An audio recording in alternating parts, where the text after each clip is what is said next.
तो कैसे हो आप लोग? आई होप आप सभी बहुत तंदुरुस्त होंगे। ओके, चलो इसी के साथ हम कुछ क्वेश्चंस डिस्कस करते हैं जो कि 2010 में पूछा गया है और वो आपके लिए बहुत इंपॉर्टेंट है। ठीक है, तो चलो जो हमारा फर्स्ट क्वेश्चन है, फर्स्ट क्वेश्चन क्या बोल रहा है ये देखो। ईस्ट क्या है? ठीक है, खमीर है। क्या है खमीर? क्या बेसिडियोमाइसीट्स है, जाइगोमाइसीट्स है, फंगस रूट है या एस्कोमाइसीट्स है? तो आप लोगों को पता होना चाहिए कि ईस्ट किसके अंदर आता है? फंजाई के अंदर आता है। किसके अंदर आता है? फंजाई के अंदर। ओके, फंजाई के अंदर। आप लोग प्लीज़ नोटबुक ले लो क्योंकि मैं बहुत इंपॉर्टेंट एग्जाम्पल्स बताने वाली हूँ जिसको आप लोग नोट डाउन करोगे, क्योंकि दोबारा मैं इतना रिपीट नहीं करूँगी। ठीक है, तो आप लोगों को ये याद ही कर लेना है। ठीक है, ताकि नेक्स्ट बार कोई भी क्वेश्चन आए तो जिसका आंसर आप लोग कर लो। ठीक है, चलो फंजाई के को 4 पार्ट में क्लासीफाइड किया गया था। किसने? 4 पार्ट में क्लासीफाइड किया गया था। तो जो हमारा फर्स्ट था उसे क्या बोलते हैं हम? बेसिडियोमाइसीट्स। बेसिडियोमाइसीट्स। ओके, चलो सेकंड था एस्कोमाइसीट्स। ASCOMYCETES। मैं स्पेलिंग इसलिए बोल रही हूँ ताकि आप लोग नोट डाउन कर लेना। ओके, क्योंकि यहाँ पे अच्छे से शायद आप लोगों को दिखे ना तो फिर गलत हो कहीं। ड्यूट्रोमाइसीट्स। क्या? ड्यूट्रोमाइसीट्स। ड्यूट्रोमाइसीट्स। जो हमारा फोर्थ नंबर है वो क्या है? फाइकोमाइसीट्स। क्या है? PHYCOMYCETES। फाइकोमाइसीट्स। ठीक है गाइज, तो पता चल गया कि फंजाई को किस 4 पार्ट में क्लासिफाइड किया गया था। बेसिडियोमाइसीट्स, एस्कोमाइसीट्स, ड्यूट्रोमाइसीट्स एंड फाइकोमाइसीट्स। अब बेसिडियोमाइसीट्स के कुछ एग्जाम्पल थे, तो एग्जाम्पल देख लो क्या है। प्यूकीनिया। बेसिडियोमाइसीट्स के एग्जाम्पल कौन कौन से हैं? प्यूकीनिया, PUCCINIA, USTILAZO, अस्टलागो, या फिर एगेरकस। क्या? एगेरिकस। एगेरिकस। ये तीनों किसके एग्जाम्पल थे? बेसिडियोमाइसीट्स के। चलो इसको याद करने के लिए ना एक ट्रिक है मेरे पास। ठीक है, तो आप सीधा इसे बोल सकते हो एक वर्ड में, बड़ा पूसा। क्या बोलोगे? बड़ा पूसा। बड़ा पूसा। तो बड़ा से क्या हो गया? बेसिडियोमाइसीट्स, और पूसा PUSA। तो P से प्यूकीनिया, US से अस्टिलागो एंड A से एगेरिकस। ठीक है, चलो तो याद हो जाएगा। अगली बार कोई भी अगर एग्जांपल देता है कि बेसिडियो प्यूकीनिया किसका टाइप है तो सीधा लिख लोगे ना कि बेसिडियोमाइसीट्स के। और इसके हिंदी नहीं होते हैं। आप लोग बोलोगे कि इसकी हिंदी बताओ, तो बेसिडियोमाइसीट्स को बेसिडियोमाइसीट्स ही लिखा जाता है। यहाँ पे देख लो हिंदी में बेसिडियोमाइसीट्स ही लिखा हुआ है, माइसिटीज़ ही लिखा हुआ है। ठीक है, तो चलो इसे याद कर लेना। इसका ट्रिक क्या है? बड़ा पूसा। बड़ा पूसा। ठीक है, अब चलो एस्कोमाइसीट्स के एग्जाम्पल में क्या हो जाएगा? East and second Neurospora. क्या हो जाएगा? न्यूरोस्पोरा। न्यूरोस्पोरा। ठीक है, तो ईस्ट पता चल गया किसका है? एस्कोमाइसीट्स का। तो हमारा क्वेश्चन क्या बोल रहा था कि ईस्ट क्या है, तो हमारा आंसर क्या हो जाएगा? एस्कोमाइसीट्स। क्या हो जाएगा आंसर हमारा? एस्कोमाइसीट्स। चलो ये इसको मैं ठीक कर बता दी कि इसका आंसर क्या हो गया? एस्कोमाइसीट्स। याद हो जाएगा। अब चलो आगे पहले एग्जाम्पल देख लेते हैं। तो एस्कोमाइसीट्स के एग्जाम्पल क्या क्या है? East and Neurospora. अब आ जाते हैं हम ड्यूट्रोमाइसीट्स के। मैं इसको क्लियर कर देती हूँ, पूरा स्क्रीन भर गया है। ठीक है, चलो याद रखना ड्यूट्रोमाइसीट्स। क्या बोले हैं? ड्यूट्रोमाइसीट्स। ड्यूट्रोमाइसीट्स।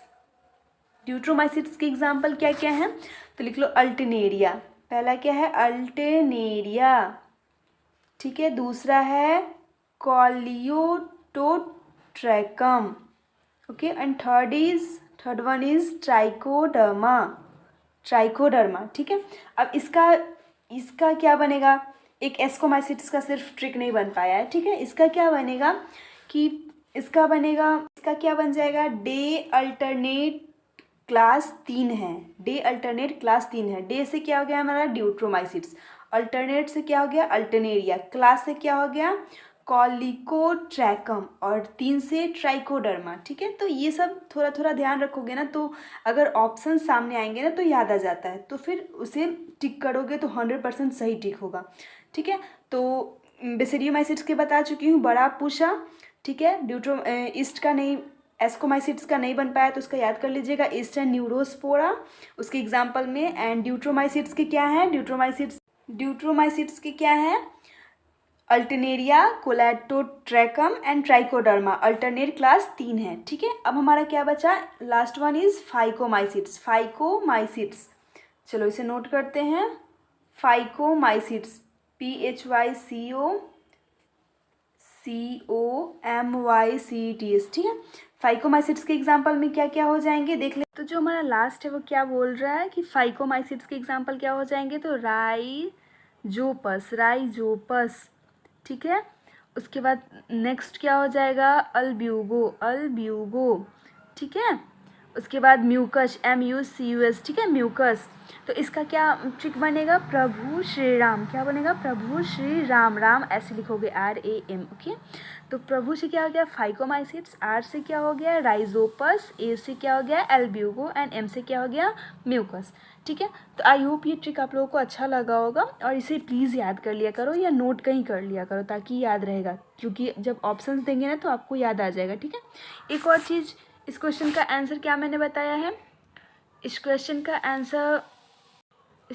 आंसर क्या बताया था, तो इसमें क्या पूछा है, ईस्ट। तो जैसा कि मैंने आपको बताया है कि ईस्ट क्या है, ईस्ट किसका एग्जाम्पल है, एस्कोमाइसिट्स का। किसका एग्जाम्पल है, एस्कोमाइसिट्स का। तो आंसर क्या होगा, एस्कोमाइसिटीज़, ठीक है। चलो तो एक और चीज़ देख लो बच्चों की, एस्कोमाइसिट्स को ना एक और चीज़ कहते हैं, क्या कहते हैं, सैक फंगी भी कहते हैं। क्या कहते हैं, सैक फंगी या फंजाई, ठीक है। चलो तो आई होप आप सभी को एग्जाम्पल भी याद हो गया होगा और ये क्वेश्चन भी क्लियरफाई हो गया होगा। इसी के साथ हम आगे बढ़ते हैं नेक्स्ट क्वेश्चन की तरफ। अब मुझे नहीं लगता है कि फिर से रिकॉल करने की ज़रूरत है, ठीक है। दूसरे क्वेश्चन की तरफ चलते हैं, दूसरा क्वेश्चन देखते हैं, दूसरा क्वेश्चन क्या बोल रहा है, ओके। नेक्स्ट क्वेश्चन हमारा क्या बोल रहा है, निम्न में से किसमें फ्यूकोजैंथीन वर्णक पाया जाता है, ओके। तो क्या क्वेश्चन में क्या बोल रहा है कि fucoxanthin pigment is found in which of the following. Fucoxanthin किस में पाया जाता है, ठीक है। क्या ब्राउन एल्गी में, ग्रीन एल्गी में, या डाई एटम में, या रेड एल्गी में, ठीक है।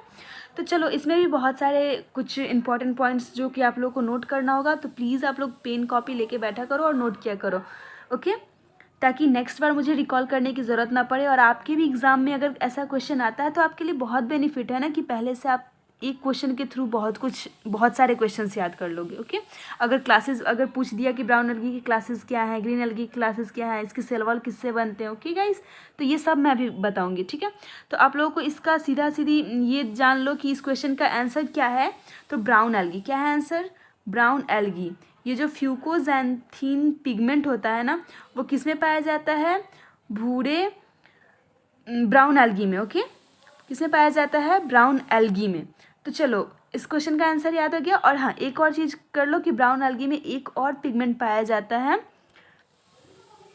एक सेकेंड, ब्राउन एल्गी में एक और पिगमेंट पाया जाता है जिसको हम बोलते हैं, ब्राउन एल्गी में एक फ्यूकोजैंथीन पिगमेंट पाया जाता है और एक पाया जाता है CHLORO,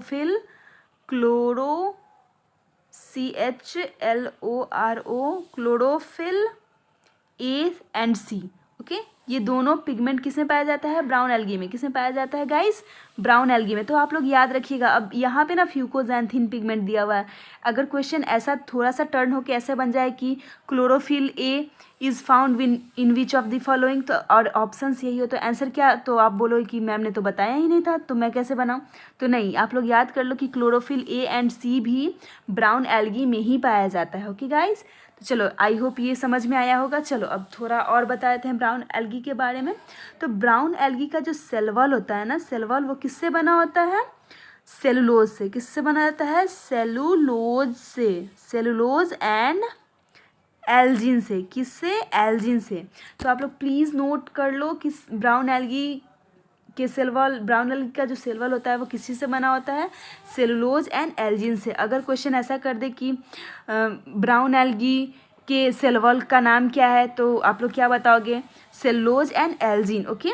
ऑप्शन में अगर सेलुलोज एंड एल्जिन दिया हो तो सेलुलोज एंड एल्जिन ही होगा। और हिंदी वाले बच्चे, ऐसा नहीं है कि क्लोरोफिल का कोई हिंदी होता है, तो प्लीज़ गाइज आप लोग ना थोड़ा समझने की कोशिश करो, ठीक है। क्लोरोफिल मतलब तो समझ ही रहे होगे, सेलवाल भी में भी आप लोग मतलब समझते होंगे, सेलुलोज भी जानते होंगे, एल्जीन भी जानते होंगे, तो प्लीज़ ये याद करने वाला चीज़ है। अब इसका मैं हिंदी ढूंढने बैठ जाऊँ तो ज़्यादा टाइम लग जाएगा, ठीक है। इसी के साथ हम आगे बढ़ते हैं। हाँ, एक और चीज़ बता देते हैं कि ब्राउन एल्गी की क्लास को क्या बोलते हैं। ब्राउन एल्गी किस वर्ग से बिलोंग करता है, ठीक है। तो उसका नाम क्या है, उसका नाम है, तो गाइज उसका नाम है फियोफाइसिया। क्या, फियोफाइसिया, PHAEOPHYCEAE, फियोफाइसिया। ओके, चलो अब हम ग्रीन एल्गी की, ब्राउन एल्गी की बात कर लिए। ब्राउन एल्गी में कौन कौन से पिगमेंट पाए जाते हैं, 2 पिगमेंट पाए जाते हैं, बात हो गया। सेलवॉल का भी बात हो गया, सेलुलोज एंड एल्जीन पाया जाता है। इसकी क्लासेस के बारे में भी हो गया कि इसको फियोफाइसिया क्लासेस से ये बिलोंग करता है। ओके गाइज, तो अब हम नेक्स्ट की तरफ चलते हैं, ग्रीन एल्गी की बात करते हैं। ग्रीन एल्गी में क्या क्या पाया जाता है, तो लेकिन इस क्वेश्चन का आंसर आपको पता चल गया क्या है, ब्राउन एल्गी। ओके, चलो अब थोड़ा सा कुछ इंपॉर्टेंट पॉइंट्स है जो कि आप लोग नोट इट डाउन कर लो। मैं स्क्रीन को क्लियर करने वाली हूँ और ग्रीन एल्गी के बारे में बताने वाली हूँ कुछ इंपॉर्टेंट पॉइंट्स, ठीक है। चलो इसे नोट डाउन करने के लिए आप लोग रेडी रहना। तो जो हमारा सेकंड ऑप्शन है, हम किसके बारे में डिस्क्राइब कर रहे हैं, ग्रीन एल्गी यानी हरित शैवाल के बारे में। तो अब इसके क्लास के बारे में जान जाते हैं कि ये किस वर्ग से बिलोंग करता है। तो इसके वर्ग का नाम क्या है, हरित शैवाल के वर्ग का नाम है क्लोरोफाइसी। ओके, अब इसमें कौन कौन से पिगमेंट पाए जाते हैं, ये जो पिगमेंट है ना, ये वर्णक। अब इसमें ग्रीन एल्गी में मतलब हरित शैवाल में कौन कौन से वर्णक पाए जाते हैं, तो बाबू कौन से वर्णक पाए जाते हैं, एक पाया जाता है क्लोरोफिल ए एंड बी। क्या पाया जाता है, chlorophyll A and B, CHLOR होगा, ठीक है, chlorophyll A and B. Okay, और इसका जो सेलवल होता है वो किस किस चीज़ से बना होता है, तो ये सिर्फ सेलुलोज से बना होता है। तो बच्चों किससे बना होता है ग्रीन एल्गी का सेलवल, सेलुलोज से, ठीक है। हरित शैवाल का सेलवल किससे बना होता है, सेलुलोज से। उसमें कौन कौन सा वर्णक पाया जाता है, क्लोरोफिल ए एंड बी, और वह किस वर्ग से बिलोंग करता है, तो क्लोरोफाइसी।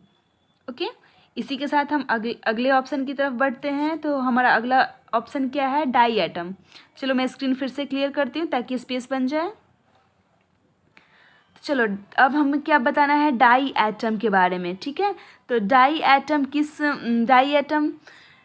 एटम को एक और चीज़ बोलते हैं, ये आप लोग नोट कर लो। डाई एटम को क्या बोलते हैं, ऑल्सो कॉल्ड, इसको एक और नाम से डाई एटम को बुलाया जाता है। देखिए डाई एटम का हिंदी भी डाई एटम ही है, ठीक है। तो डाई एटम को क्या बोलते हैं, चीफ प्रोड्यूसर ऑफ ओशियन, ठीक है। ओशियन में ज़्यादातर जो चीज़ बनता है ना वो किसकी वजह से बनता है, डाई एटम की वजह से बनता है। किससे बनता है, डाई एटम की वजह से बनता है, ठीक है।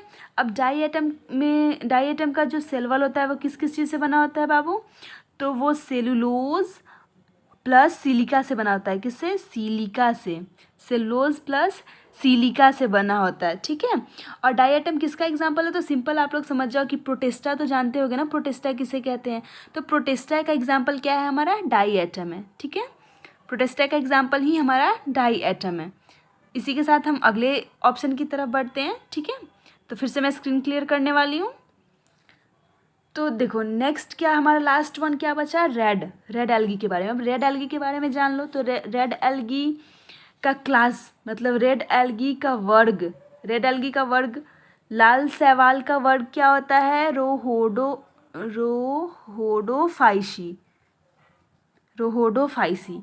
ओके गाइज, आप लोग प्लीज़ नोट करते रहना, रोहोडोफाइसी, ठीक है। इसमें कौन कौन से वर्णक पाए जाते हैं, तो वर्णक इसमें पाए जाते हैं chlorophyll A and D, okay. और इसके जो सेलवॉल का क्या नाम है, सेलुलोज पेक्टीन PECTIN। सॉरी बच्चों, वो थोड़ा स्क्रीन ऑफ हो गया था, ठीक है। अच्छा कोई बात नहीं, चलो फिर से हम आ जाते हैं अपने पॉइंट पे। तो ये जो रेड एल्गी है वो क्या है, रोहोडोफाइसी इसका क्या है, क्लास है, वर्ग है, ठीक है, क्या है, वर्ग है। ओके, ये इसमें कौन कौन से पिगमेंट यानी कौन कौन से वर्णक पाए जाते हैं, तो chlorophyll A and D, chlorophyll A and D. और इसके सेल वॉल किस किस चीज़ से बने होते हैं, ग्रीन लाल सैलाव के, सेलोज, पैक्टीन एंड पॉलीसल्फेट ईस्टर्स, किससे, पॉलीसल्फेट ईस्टर्स। ओके बच्चों, आप लोग प्लीज़ ये सब नोट कर लो, ठीक है ना। और हिंदी वाले भी नोट कर सकते हो, ऐसा नहीं है कि आप लोग समझना चाहो तो नहीं समझ सकते हो, बहुत आसान है, ठीक है बच्चों। चलो, तो इतना बता दिए। अब इस क्वेश्चन का आंसर, तो ये सब जितना था वो एक्स्ट्रा पॉइंट्स था, एक्स्ट्रा क्वेश्चन, मतलब ज़्यादा कुछ भी पूछ सकता है ना क्वेश्चन, तो ज़रूरी नहीं है कि इसमें एक ही क्वेश्चन जो दिया हुआ है वही पूछेगा, इससे रिलेटेड कुछ भी पूछ सकता है। इसलिए मैं आप लोगों को आगे के लिए प्रिपेयर कर रही हूँ, ठीक है, ताकि आगे आप लोग गलत ना करो, ठीक है। तो चलो, इसी के साथ हम इस क्वेश्चन का आंसर क्या था हमारा, फिर से हम एक बार रिपीट कर लेते हैं। तो इसका क्वेश्चन का आंसर क्या था, ब्राउन एल्गी। ओके, अब मुझे नहीं लगता कि फिर से मुझे पीछे से अब ब्राउन एल्गी के बारे में बताना पड़ेगा, ग्रीन एल्गी के बारे में, डाइएटम ऐसे नहीं बताना पड़ेगा, एक बार मैंने बता दिया, उसे आप, आई होप आप सभी ने नोट डाउन कर लिया होगा, ठीक है। वो सब एक्स्ट्रा पॉइंट्स था जो आप लोगों को याद रखना होगा, ठीक है। चलो, इसी के साथ हम दूसरे क्वेश्चन की तरफ बढ़ते हैं। जो हमारा तीसरा क्वेश्चन है वो क्या बोल रहा है, निम्न में से कौन बीज नहीं बनाता, इन चारों ऑप्शंस में से कौन ऐसा ट्री है जो जिसमें बीज नहीं बनता या फिर जो बीज नहीं बनाता, ठीक है। तो पहला क्या है, पाइन। ओके, पहला क्या है हमारा ऑप्शन, पाइन। सेकंड ऑप्शन क्या बोल रहा है हमारा, ड्रायोपेट्रीज। थर्ड क्या है, यूक्लिप्टस। एंड फोर्थ क्या है, कॉन्फेरियस ट्री। तो जो हमारा फोर्थ है ना, ये पाइन क्या है, पाइन किसका एग्जाम्पल है, कॉन्फेरियस ट्री का एग्जाम्पल है। किसका एग्जाम्पल है, कॉन्फेरियस ट्री। कॉन्फेरियस ट्री कैसा होता है बच्चों, तो कॉन्फेरियस ट्री को समझो कि सीधा समझो कि ये एक ट्री है, ठीक है ना, जिसका अपर पार्ट जो होता है ना वो क्या होते हैं, ऊपर जो लीव्स होते हैं वो छोटे छोटे होते हैं, और जो लोअर लीव्स होते हैं ना वो बड़े बड़े होते हैं। कैसे होते हैं, बड़े बड़े होते हैं। मतलब नीचे में जो होता है चौड़ा होता है, ऊपर में नैरो, मतलब ऊपर में समझो पहाड़ की तरह होता है, ठीक है, ऐसे समझो, ऐसे इसका स्ट्रक्चर बना रहता है, ऐसे, ठीक है, ऐसे। वैसे इसका डायग्राम मेरा कुछ ज़्यादा ही अच्छा है, आप लोग हंसना मत प्लीज़, ठीक है।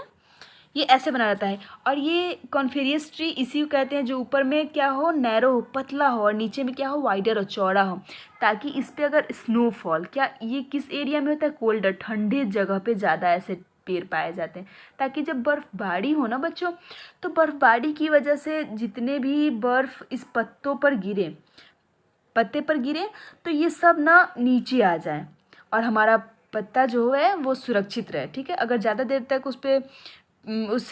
पत्ते पे बर्फ़ रहेगा तो हमारा पत्ता ख़राब भी हो सकता है ना, लीव्स जो है वो क्या हो सकता है, डैमेज हो सकता है। इसलिए वो स्लोप टाइप रहता है, क्या रहता है, स्लोप टाइप रहता है, ताकि उस पर से बर्फ़ सब नीचे गिर जाए, ठीक है। इसी तरह वहाँ के जो कोल्डर एरिया में ना घर भी ऐसे ही बनाया जाता है, ठीक है।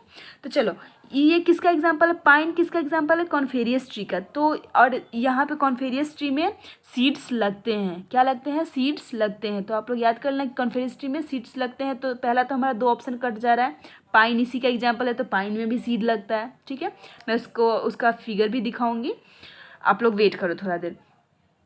यूक्लिप्टस जो ट्री है ना उसमें भी सीड लगता है, ठीक है, यूक्लिप्टस में भी सीड लगता है। ये ज़्यादातर ऑस्ट्रेलियन एवरग्रीन ट्री है, क्या है, ऑस्ट्रेलियन एवरग्रीन ट्री है, ठीक है, और इसमें भी सीड लगते हैं, ठीक है।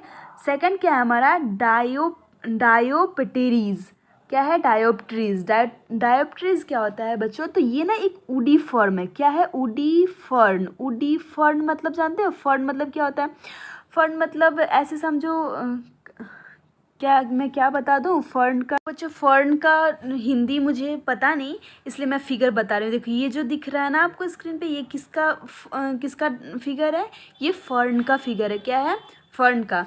तो डायोप्टेरस जो है वो क्या है, एक वुडी फर्न है, क्या है, वुडी फर्न है, और इसमें सीड्स नहीं लगते हैं, ओके। तो इसका आंसर क्या होना चाहिए, वुडी फर्न, ठीक है। क्वेश्चन की तरफ थोड़ी देर में जा रहे हैं, तब तक मैं आपको पाइन का भी फिगर दिखा देती हूँ और यूक्लिप्टस का भी फिगर दिखा देती हूँ, ठीक है। देखो बच्चों, जैसे कि मैंने बताया ना, कॉन्फेरियस ट्री ऐसा ही होता है, ये कॉन्फेरियस ट्री, ठीक है। और ये देखिए, ये पाइन ट्री है जिसमें ये सीड्स लगे हुए हैं, ओके। कॉन्फेरिस ट्री बताया ना, ऊपर में क्या रहता है, नैरो रहता है, नीचे में वाइडर रहता है, ऊपर में पतला सा रहता है, नीचे में चौड़ा चौड़ा रहता है, ठीक है, ताकि इस पर बर्फ टिक ना सके, ठीक है। और ये देखिए नीचे पाइन के सीड्स दिख रहे हैं, तो कॉन्फेरिस ट्री में भी ये भी कॉन्फेरिस ट्री ऐसे आ गए, इसमें भी सीड्स लगते हैं, ओके। तो पाइन ही एग्जाम्पल है कॉन्फेरिस ट्री का, ठीक है। चलो इसी के साथ हम इस क्वेश्चन को स्क्रीन पे दिखाते हैं, फिर उसका आंसर बताते हैं। तो बच्चों इसका जो आंसर होगा ना वो क्या होगा, इसका आंसर होगा आपका डायोपेट्रीज। क्या होगा, डायोपेट्रीज, ओके। चलो इसमें और कुछ नहीं समझाना है, इसी के साथ हम नेक्स्ट क्वेश्चन की तरफ चलते हैं। नेक्स्ट क्वेश्चन जो है कवक है, फंगस। ये मैं आपको अगर मैंने मेरा पिछला वीडियो देखा होगा तो इस क्वेश्चन को मैं बहुत अच्छे से क्लियरफाई की हूँ, इसलिए अभी मैं डायरेक्ट इसका आंसर बता दे रही हूँ। इसका आंसर क्या है, कवक क्या है हमारा, बहुत बार मैं बता चुकी हूँ कि फंजाई क्या है, डिकम्पोजर है। फंजाई क्या है, डिकम्पोजर है। तो द राइट आंसर इज अपघटक। अपघटक, कवक क्या है हमारा, अपघटक है। इसी के साथ हम दूसरे क्वेश्चन की तरफ चलते हैं। जब हमारा नेक्स्ट क्वेश्चन है वो क्या बोल रहा है, देखो निम्न में से कौन सा मार्सपियल है क्या, which of the following is a marsupial. इसमें से कौन सा एनिमल है जो मार्सपियल है, क्या है। तो फर्स्ट ऑप्शन क्या है हमारा, well, second option is bat, third is kangaroo and fourth is rabbit. तो चलो पहले ये देखते हैं कि जो ये टर्म है मार्सपियल ये होता क्या है, ठीक है। पहले ये जानेंगे तभी तो हम इस क्वेश्चन का आंसर कर पाएंगे, नहीं तो कुछ नहीं कर पाएंगे। तो सिंपल सा समझो, तो बच्चों सिंपल सा समझो कि मार्सपियल होता क्या है। तो मार्सपियल एक मैमेलियन इंफ्रा क्लास से बिलोंग करता है। किससे, मैमेलियन इंफ्रा क्लास से बिलोंग करता है। मतलब एक ऐसा जानवर जिसके पास क्या होता है, पाउच लाइक स्ट्रक्चर होता है। क्या होता है बच्चों, पाउच लाइक स्ट्रक्चर होता है। हम हिंदी में थैली बोलते हैं, ठीक है। थैली, उसके पेट के पास ना थैली की तरह एक संरचना बनी होती है जिसमें वो अपने बच्चों को रख कर कहीं भी जाता है, ठीक है, जब तक उसका बच्चा पूरे अच्छे से बड़ा ना हो जाए, ठीक है। वैसे ही एनिमल को हम क्या बोलते हैं, मार्सपियल। तो आप लोग जैसे ही थैली का नाम लिए तो आप लोग को सीधा सीधा आंसर पता चल गया होगा कि किसके पास थैली होता है। तो कंगारू के पास थैली होता है, इसमें ज़्यादा सोचने वाली बात तो है ही नहीं। तो the right answer is kangaroo. Well के पास तो थैली होता नहीं है। बैट भी अपने बच्चों को अपने थैली में रख के नहीं घूमता है। रैबिट के पास भी थैली नहीं होता। सीधी सी बात है, किसके पास होता है पाउच लाइक स्ट्रक्चर, कंगारू के पास, ओके। इसको मुझे दिखाने की ज़रूरत नहीं है, आप लोग ज़रूर कहीं ना कहीं कंगारू को तो देखे होंगे, ओके। चलो इसी के साथ हम नेक्स्ट क्वेश्चन की तरफ बढ़ते हैं। तो जो हमारा अगला क्वेश्चन है वो क्या बोल रहा है, When you climb up stairs, your heartbeat increases. This is the example of। तो बच्चों इसमें क्वेश्चन में क्या कह रहा है, जब तुम सीढ़ियों से ऊपर चढ़ते हो तो तुम्हारी धड़कन बढ़ जाती है। यह किसका उदाहरण है। तो ये इवोल्यूशन चैप्टर का है, ठीक है, जो ट्वेल्थ में इवोल्यूशन चैप्टर है ना उससे बिलोंग कर रहा है ये क्वेश्चन, और ये 2010 में पूछा भी गया है। तो द राइट इसका आंसर क्या होगा, आइसोस्टैटिक्स। क्या होगा, आइसोस्टैटिक्स। तो the right answer is isostatics, okay, ठीक है। Short term adaptation, long term adaptation and evolution या आइसोस्टैटिक्स। तो हम लोग डिफाइन कर लेते हैं कि आखिर ये आइसोस्टैटिक्स होता क्या है। तो सीधा पहले क्वेश्चन समझ लो कि क्या है, कि जब तुम सीढ़ियों से ऊपर चढ़ते हो तो तुम्हारी धड़कन बढ़ जाती है, ठीक है। क्या हो रहा है, हमारा हार्ट बीट इंक्रीज हो रहा है। तो बच्चों ये आइसोस्टैटिक्स क्या होते हैं, सम स्थिरता क्या है, ये एक स्टेट ऑफ ग्रेविटेशनल इक्विलिब्रियम है। क्या है, गुरुत्वाकर्षण संतुलन की स्थिति है। क्या है, गुरुत्वाकर्षण संतुलन की स्थिति है, ठीक है। इसे इंग्लिश में बोलेंगे स्टेट ऑफ ग्रेविटेशनल इक्विलिब्रियम। तो इसका सीधा आंसर आप लोग याद कर लो कि क्या है, ये आइसोस्टैटिक्स का एग्जाम्पल है, ठीक है। चलो इसी के साथ हम नेक्स्ट क्वेश्चन की तरफ बढ़ते हैं। जो हमारा नेक्स्ट क्वेश्चन क्या बोल रहा है, which of the following is marsupial. ये क्वेश्चन मैं अभी आप लोगों को डिस्क्राइब की हूँ बहुत अच्छे से। तो मार्सपियल का डिफिनीशन भी बताई और इसका आंसर भी बताई। ये रिपीटेड क्वेश्चन है, रिपीट कर दिया गया है, ठीक है। तो इसका आंसर क्या होगा, इसका आंसर होगा कंगारू, ठीक है। चलो एक बार और रिपीट कर देती हूँ। मार्सपियल उसे कहते हैं जिसका पाउच लाइक स्ट्रक्चर होता है, जिस मैमल के पास pouch like structure, pouch like यानी थैली नुमा संरचना होता है, ठीक है। अपने बेबी को उसमें रखकर जब तक वो बड़ा ना हो जाए तब तक उसे उसी में रखकर पेरेंट्स कहीं भी जाते हैं या फिर कुछ उसकी डेवलपमेंट भी वहीं से होती है, ठीक है। चलो इसी के साथ हम अगला क्वेश्चन की तरफ बढ़ते हैं। अगला क्वेश्चन भी रिपीटेड है, सेम क्वेश्चन है। इसका आंसर क्या होगा? अभी मैंने बताया है आइसोस्टैटिक्स। क्या होंगे? आइसोस्टैटिक्स, ठीक है। चलो दूसरे क्वेश्चन की तरफ बढ़ते हैं। पीडीएफ में 2-3 क्वेश्चन है जो कि रिपीट हो गया है, ठीक है। उससे कोई प्रॉब्लम नहीं, कोई इशू की बात नहीं है। तो जो हमारा नेक्स्ट क्वेश्चन 9 क्या क्वेश्चन बोल रहा है, तो जो हमारा नेक्स्ट क्वेश्चन क्या बोल रहा है बच्चों, देखो आप लोग भी पढ़ो। Which process can done by virus inside the host cell. कौन सी प्रक्रिया विषाणु द्वारा एक पोषक कोशिका के भीतर की जा सकती है? तो ऑप्शंस में देख लो, ट्रांसक्रिप्शन, प्रोटीन सिंथेसिस, बोथ है भी, डीएनए रिपीटेशन, ठीक है। तो यहाँ क्या वायरस कहाँ जा रहा है? होस्ट सेल के अंदर जा रहा है। वायरस होस्ट सेल के अंदर जा रहा है। तो आप लोग सीधा समझ लो कि वायरस होस्ट सेल के अंदर जा रहा है, मतलब ये किसका एग्जांपल है? ट्रांसक्रिप्शन का एग्जांपल। ट्रांसक्रिप्शन किसे कहते हैं? डीएनए से जो आरएनए में कन्वर्ट होता है उसे हम क्या बोलते हैं? ट्रांसक्रिप्शन बोलते हैं। और उसमें जो एंजाइम यूज़ होता है उस एंजाइम का नाम क्या है? RNA polymerase. क्या नाम है? आरएनए पॉलीमेरेज, ठीक है। ये बच्चों आप लोग भी याद कर लो, इसका हिंदी नहीं होता है, आरएनए पॉलीमेरेज ही बोलते हैं, ठीक है। और एक और चीज़ याद रख लो कि जब ये ट्रांसक्रिप्शन प्रोसेस होता है ना बच्चों, तो अगर प्रोकैरियोटिक सेल में हो रहा है तो वो ट्रांसक्रिप्शन वाले प्रोसेस कहाँ कंप्लीट हो गए? साइटोप्लाज्म में। और अगर यूकैरियोटिक में हो रहा है तो वो ट्रांसक्रिप्शन वाला प्रोसेस कहाँ कंप्लीट होंगे? न्यूक्लियस में। कहाँ होंगे? न्यूक्लियस में, ठीक है। आप लोगों को पता होगा कि प्रोटीन सिंथेसिस किसे बोलते हैं, तो वही जब आरएनए से प्रोटीन में कन्वर्ट होता है तो उसे हम प्रोटीन सिंथेसिस बोलते हैं, और उस प्रोसेस को हम ट्रांसलेशन बोलते हैं, ठीक है। चलो इसी के साथ हम आगे बढ़ते हैं। इस क्वेश्चन का आंसर पता चल गया क्या है? ट्रांसक्रिप्शन। आंसर इसका क्या है? ट्रांसक्रिप्शन, अनुलेखन, अनुलेखन, ठीक है बच्चों। चलो इसके साथ हम अगले क्वेश्चन की तरफ बढ़ते हैं। अगला क्वेश्चन हमारा क्या बोल रहा है? तो अगला क्वेश्चन बोल रहा है, देखते हैं क्या बोलता है। चलो अब आप लोग भी थोड़ा सा रीड करो तो जल्दी जल्दी। Which of the following is jawless vertebrate? क्या? Jawless vertebrate. अगला क्वेश्चन जो हमारा बोल रहा है, निम्न में से कौन सा जबड़ा विहीन कशेरुकी है, ठीक है। तो क्या? स्टारफिश, लैम्प्रे, रे, शार्क। रे कुछ नहीं होता, स्टिंगरे होता है। रे कुछ नहीं होता, ठीक है, स्टिंगरे होता है। ओके गाइस, तो इस ऑप्शन को थोड़ा सुधार लो, स्टिंगरे, ओके। चलो तो पहले समझ लो टर्म क्या है? Jawless vertebrate. जॉलेस तो सीधा आप लोग समझ रहे हो कि जबड़ा विहीन, जिसके पास जबड़ा नहीं होता है, ठीक है ना। वर्टिब्रेट किसे कहते हैं? वर्टिब्रेट का आप लोग शुरू से एग्जाम्पल पढ़ते हैं, शुरू से पढ़ते हैं, वर्टिब्रेट, इनवर्टिब्रेट, ठीक है। तो चलो इसके बारे में मैं ज़्यादा नहीं बताऊंगी, अब सीधा आप समझो। अब उसके लिए मैं 4-5 तो मैं नहीं जाऊंगी कि वर्टिब्रेट क्या होता है, इनवर्टिब्रेट क्या होता है, इतना इतना आप लोगों को मेहनत करना होगा, ठीक है ना। छोटे छोटे पॉइंट्स हैं जो कि आप लोगों को आना चाहिए। वर्टिब्रेट्स के 2 टाइप्स हैं, ठीक है। इसको कितने 2 पार्ट में डिवाइड किया गया। एक एक जो था हमारा पार्ट, एक जो था वो एग्नाथा था, और दूसरा क्या था? गनाथोस्टोमाटा, ठीक है। एग्नाथा में क्या था? जौ की कमी थी, जबड़ा विहीन था। और गुनाथा स्टोमाटा जो था उसमें जबड़ा था, ठीक है।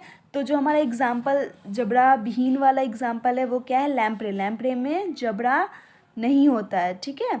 और बाकी सब जो है वो गुनाथा स्टोमाटा का एग्जाम्पल्स है। किसका? गुनाथा स्टोमाटा का, ठीक है, जिसमें जबड़ा है। और इसमें क्या पूछ रहा है?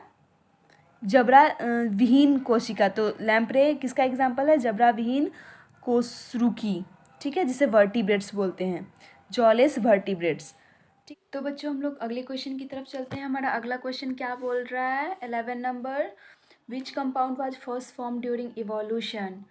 उद्विकास के दौरान कौन सी यौगिक सर्वप्रथम बना? तो क्या बना था?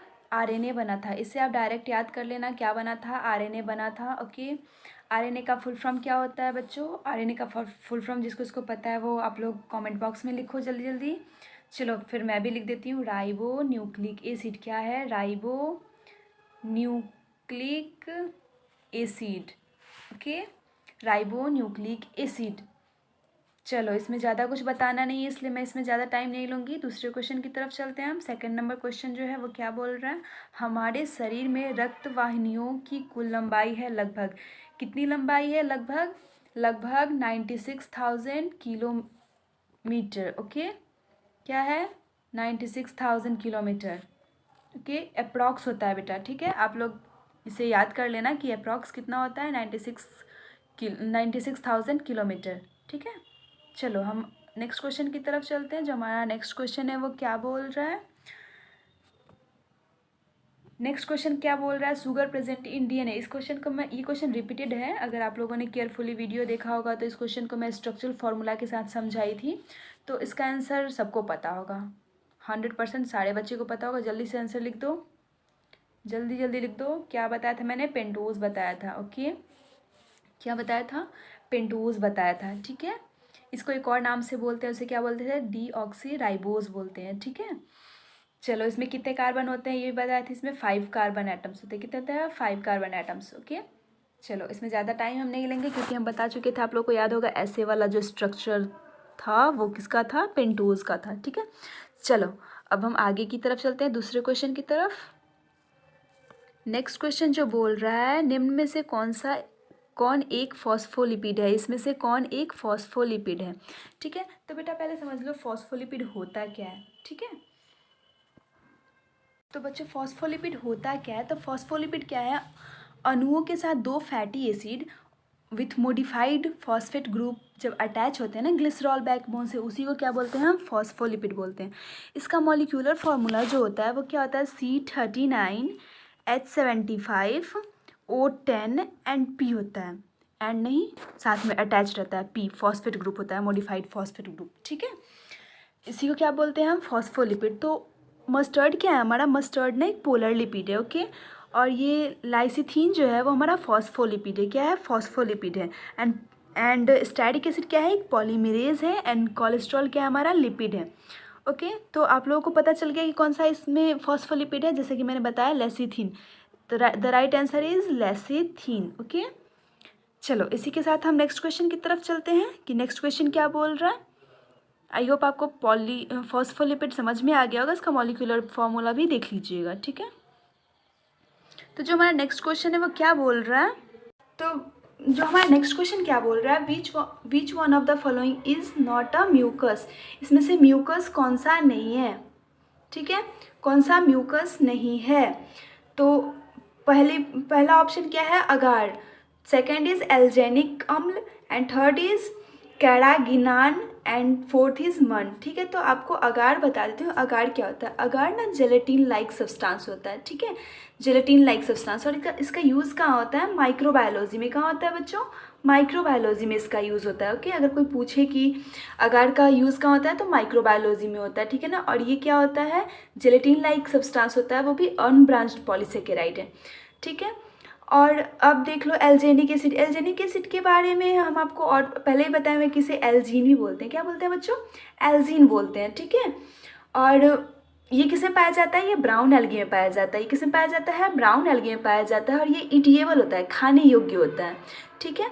तो हम नेक्स्ट ऑप्शन की बात करते हैं, कैराजिन। कैराजिन क्या होता है, वाटर सॉल्युबल सब्सटेंस होता है, क्या होता है, वाटर सॉल्युबल सब्सटेंस होता है। और ये रेड इन कलर में पाया जाता है, किस कलर में पाया जाता है, लाल रंग में पाया जाता है। और ये किस एल्गी में पाया जाता है, अगर कोई पूछ दे कि कैराजिन कैरागिनान किस में पाया जाता है, तो वो रेड एल्गी में पाया जाता है। किस में पाया जाता है बच्चों, रेड एल्गी में। तो द राइट आंसर इज मंड, ओके, मंड। अब पहले एक चीज़ और समझ लो कि म्यूकस होता है, कुछ बच्चों को कन्फ्यूजन हो कि म्यूकस म्यूकस, वैसे आप लोग सब लोग समझते हो कि मुझे पता है, ये कॉमन सा वर्ड है, सबको पता होगा। एक चिपचिपा स्लिपरी लाइक पदार्थ को क्या बोलते हैं, हम म्यूकस बोलते हैं, ठीक है। जो फिसलन टाइप होता है ना उसे हम क्या बोलते हैं, म्यूकस बोलते हैं। जैसे सर्फ यूज़ करते हो तो फिसलन टाइप फील होता है ना, वो एक तरह से क्या हुआ, वो जो वहाँ पे केमिकल यूज़ किया जाता है वो कौन सा यूज़ किया जाता है, वो एक तरह का म्यूकस होता है, ठीक है। चलो उसके नेक्स्ट क्वेश्चन की तरफ चलते हैं। हमारा अगला क्वेश्चन क्या है, तो जो हमारा अगला क्वेश्चन है वो क्या बोल रहा है कि animals die from cyanide, this is the example of cyanide से पशु मर जाते हैं। ये किसका उदाहरण है, तो ये किसका उदाहरण है, ये अनकम्पिटेटिव सक्सेशन का उदाहरण है। किसका है बच्चों, अनकम्पिटेटिव सक्सेशन का। इसे आप लोग याद कर लेना कि अगर ये नेचुरल डेथ नहीं ना हुआ, ये पशु खुद से अपना जीवन काल पूरा करके नहीं ना मरा, ये साइनाइड खाकर मरा है, ठीक है। एक तरह से साइनाइड क्या है, पॉइजन है, जहर है, ठीक है। तो ये किसका एग्जाम्पल होगा, अनकम्पिटेटिव सप्रेशन का। किसका होगा, अनकम्पिटेटिव सप्रेशन का, ठीक है। चलो चलो दूसरे क्वेश्चन की तरफ चलते हैं हम। जो दूसरा क्वेश्चन क्या बोल रहा है, दूसरा क्वेश्चन बोल रहा है कि ingestion of fluid by a cell is called. एक कोशिका द्वारा द्रव के अंतर्ग्रहण को कहते हैं, क्या कहते हैं इसको? तो इसमें क्या होगा, ग्रैनुअल फीडिंग होगा। क्या होगा, granular feeding. Right answer is कनिका भक्षण। क्या होगा, कनिका भक्षण। ओके, इसे इंग्लिश में क्या बोलते हैं हम, ग्रैनुअल फीडिंग बोलते हैं, ग्रैनुअल फीडिंग बोलते हैं। ठीक है, इसमें कुछ ज़्यादा कुछ समझाना नहीं है, इसलिए मैं इसमें ज़्यादा टाइम नहीं लूँगी। ओके, चलो साइटोप्लाज्मिक डिवीजन आपको पता ही है। सेल फीडर मतलब जो सेल को खाता है। पैसिव ट्रांसपोर्ट भी बता चुके हैं फर्स्ट वीडियो में। एक्टिव ट्रांसपोर्ट क्या होता है, पैसिव ट्रांसपोर्ट क्या होता है। ठीक है, चलो अब हम आगे नेक्स्ट क्वेश्चन की तरफ चलते हैं। तो जो हमारा अगला क्वेश्चन है वो क्या बोल रहा है, तो हम नेक्स्ट क्वेश्चन की बात करते हैं। नेक्स्ट क्वेश्चन क्या है, निम्न में से कौन सी कोशिका एक ठोस सतह पर अपने प्लाज्मा झिल्ली को लहराने से चल सकती है। यहाँ पे क्या बोल रहा है कि इन चारों ऑप्शन में से कौन सी ऐसी कोशिका है जो कि किस सतह पर, ठोस सतह पर अपने प्लाज्मा झिल्ली को लहराने से चलती है। तो वो क्या है, वो जो झिल्ली है वो क्या है, फिलामेंटेशियस सेल है। क्या है, फिलामेंटेशियस सेल है। इसके बारे में बात कर लें। ठीक है, फिलामेंटेशियस सेल है जिसके थ्रू वो किस पर, ठोस सतह पर चलती है। ठीक है, फिलामेंटेशियस सेल कैसा होता है, रॉड शेप का होता है। कैसा होता है बच्चों, रॉड शेप का होता है, रॉड शेप्ड का होता है। ठीक है, अब WBC की बात कर लो तो ये क्या है, ब्लड वेसल सेल है। ये तो ब्लड में चलता है ना, ब्लड के सेल वॉल पे चलता है, तो उस प्रोसेस को हम डायपेडेसिस बोलते हैं, डायपेडेसिस बोलते हैं। याद कर लो कि WBC में जो WBC के जैसे कि ये ब्लड वेसल्स है, इसके जो सतह पर ये क्या चल रहा है, अगर वाइट ब्लड सेल्स मूवमेंट करती है तो उस प्रोसेस को क्या बोलते हैं हम, डायपेडेसिस बोलते हैं, डायपेडेसिस। हिंदी वाले बच्चे प्लीज़ नोट डाउन कर लो, क्योंकि डायपेडेसिस का मतलब शायद डायपेडेसिस ही होता है हिंदी में भी। ठीक है, चलो अमोबा का मूवमेंट सीडोपोडिया के थ्रू होता है। ठीक है, चलो माइक्रोफेजिक सेल क्या टिश्यू में पाया जाता है और इसका अमोबॉइडिक मूवमेंट होता है। क्या होता है, अमोबॉइडिक मूवमेंट। ओके, तो इसी के साथ हम नेक्स्ट क्वेश्चन की तरफ चलते हैं। जो हमारा नेक्स्ट क्वेश्चन है वो क्या बोल रहा है, which organelles are involve in metamorphosis of tadpole. क्या है, तो हिंदी में क्या क्वेश्चन कह रहा है कि टेडपॉल के कार्यांतरण में कौन से कोशिका अंगक सम्मिलित होते हैं। तो कौन सी कोशिका अंगक सम्मिलित होते हैं, लायन काय। क्या होगा आंसर इसका, लायन काय होगा। ठीक है, टेडपॉल क्या होता है, मेंढक के छोटे बच्चे को बोलते हैं। जब टेडपॉल से जब वो कन्वर्ट होता है ना बच्चों एडल्ट फ्रॉग में, तो उसका जो पूंछ होता है ना, टेल होता है ना, वो गायब हो जाता है। तो उसमें कौन सा ऑर्गेनल्स मदद करता है, तो आप उसे लाइजोसोम भी बोल सकते हो। क्या बोलोगे, लाइजोसोम। उसमें लाइजोसोमिक एंजाइम होता है जिसके थ्रू वो क्या होता है, उसका जो टेल होता है वो गायब हो जाता है।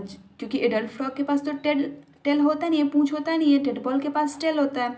तो जब वो कन्वर्ट होने मेटामॉर्फोसिस करके वो जब एडल्ट फ्रॉग बनने लगता है ना, तो उसका टेल गायब हो जाता है। ठीक है, तो उसे लाइजोसोमल एंजाइमेट भी बोल सकते हो। ठीक है, या लायन काय बोल सकते हो। ठीक है, तो द राइट आंसर इज लायन काय, option B is correct. Okay, इसी के साथ हम नेक्स्ट क्वेश्चन की तरफ चलते हैं। तो हमारा नेक्स्ट क्वेश्चन क्या बोल रहा है, निम्न में से कौन सा रसायन दोनों ग्लाइकोलाइसिस तथा किण्वन के दौरान नहीं बनता। यानी क्या पूछ रहा है कि ग्लाइकोलाइसिस और फर्मेंटेशन इस दोनों प्रोसेस में कौन सा ऐसा एंजाइम है जो कि यूज़ नहीं होता। तो मैं आपको बता चुकी हूँ ग्लाइकोलाइसिस किसे बोलते हैं, ग्लूकोज PA में टूटता है, पायरुविक एसिड में टूटता है, उस प्रोसेस क्या बोलते हैं ग्लाइकोलाइसिस। तो उसमें जाहिर सी बात है ग्लूकोज 6-फॉस्फेट भी यूज़ होता है, 3-फॉस्फोग्लिसरेट भी यूज़ होता है।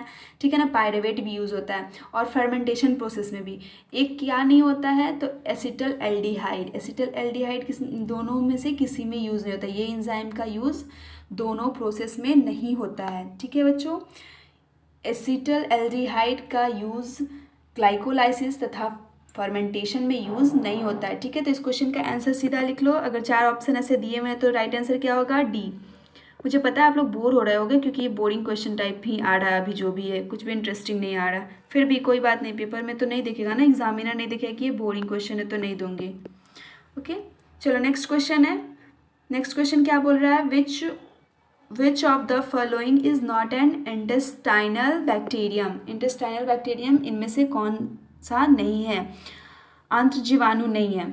ठीक है, तो स्यूडोमोनास कैपासिया, विब्रो कोलेडी, सैल्मोना टाइफी एंड इकोलाई। तो द राइट आंसर क्या होगा, विब्रो कोलेडी होगा। ठीक है, क्या होगा, विब्रो कोलेडी, क्योंकि स्यूडोमोनास का जब मैं बैक्टीरिया पढ़ाई थी आप लोग को तो स्यूडोमोनास का भी यूज इस्तेमाल की थी, सैल्मोनेला का भी यूज़ की थी, ओके, और इकोलाई का भी यूज़ की थी। तो ये क्या होगा आंसर, तो इसका राइट आंसर क्या होगा, विब्रो कोलेडी, ओके। चलो इसी के साथ नेक्स्ट क्वेश्चन की तरफ चलते हैं। जो हमारा नेक्स्ट क्वेश्चन है वो क्या बोल रहा है, तो बच्चों जो नेक्स्ट क्वेश्चन है वो क्या बोल रहा है, they have silica in their cell wall. ये भी क्वेश्चन मैं बहुत क्लियरली से बता चुकी हूँ, आप लोगों को याद होगा कि जब मैं फर्स्ट ऊपर में जो क्वेश्चन डिस्कस कर रही थी उसमें मैं डाई एटम का चर्चा की थी ना, डाई एटम का चर्चा। तो डाई एटम जब हम सेल वॉल बता रहे थे कि सबका सेल वॉल किससे बना है, ब्राउन एल्गी का, रेड एल्गी का, ग्रीन एल्गी का, और उसमें एक और टर्म था ऑप्शन में था डाई एटम। तो मैंने उसका बताया था कि सेल वॉल किससे बनता है, और ये भी मैंने बोला था कि एग्जाम के पॉइंट ऑफ व्यू से बहुत इंपॉर्टेंट है। अगर वो आप लोगों को ध्यान में होगा तो यहाँ सीधा आप आंसर लिख दोगे।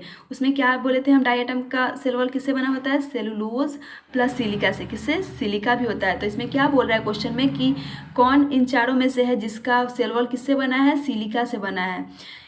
किससे बना है, सिलिका भित्ति से बना है। तो आंसर क्या होगा, डाई एटम। तो the right answer is diatom, okay. चलो हो गया, ये बोरिंग क्वेश्चन था, फिर भी हमारे एग्जाम के पॉइंट ऑफ व्यू से बहुत इंपॉर्टेंट था। तो प्लीज़ आप इस क्वेश्चन को ना रिपीट कर लेना, ओके। बोरिंग क्वेश्चन में मन नहीं लगता है, बट फिर भी एग्जाम के पॉइंट ऑफ व्यू से तो इंपॉर्टेंट है ना, इसलिए हम इसे पढ़ेंगे, ओके। फिर इसी के साथ आज का लेक्चर स्टॉप करते हैं। नेक्स्ट सेशन में मिलते हैं कुछ न्यू इंटरेस्टिंग क्वेश्चंस के साथ, ओके। तब तक के लिए बाय बाय।